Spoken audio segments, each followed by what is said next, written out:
പിണറായി മന്ത്രിസഭയിൽ വിവരമുള്ള ഒരു മന്ത്രിയായിട്ടാണ് എനിക്ക് കെ ബി ഗണേഷ് കുമാറിനെ തോന്നുന്നത്. ഇപ്പോൾ അദ്ദേഹം കൊണ്ടുവരുന്ന മാറ്റങ്ങൾ ഫ്യൂച്ചറിനെ പറ്റി ചിന്തയുള്ള വിവരമുള്ള ഒരേ ഒരു മന്ത്രിയായിരുന്നു ശ്രീ കെ ബി ഗണേഷ് കുമാർ എന്ന് എനിക്ക് തോന്നിയിട്ടുണ്ട്. പുതിയ ഒരു ആപ്പ് കൊണ്ടുവരുന്നു, ചലോ ആപ്പ്.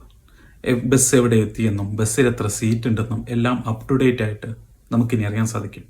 അതുപോലെ കുട്ടികൾക്ക്, ചെറിയ കുട്ടികൾക്ക് 12ാം ക്ലാസ് വരെയുള്ള കുട്ടികൾക്ക് ബസ് കൺസെഷൻ കാർഡ്, ഒരു ചിപ്പ് വെച്ചിട്ട് ഒരു കാർഡ്, ഒരു ATM കാർഡ് സംവിധാനം പോലെ ഒരു കാർഡാണ് അദ്ദേഹം കൊടുക്കുന്നത്.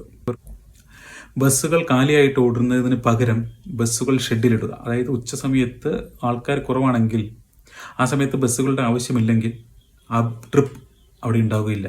നേരെ മറിച്ച് കണ്ടക്ടർക്കോ ഡ്രൈവർക്കോ ശമ്പളത്തിന് കുറവും സംഭവിക്കില്ല. പല പല പുതു കാര്യങ്ങൾ കെ ബി ഗണേഷ് കുമാർ കൊണ്ടുവരുന്നു. അഭിനന്ദനങ്ങൾ. ഇതുപോലുള്ള ഒരു മന്ത്രിയാണ് നമുക്ക് ആവശ്യമുള്ളത്.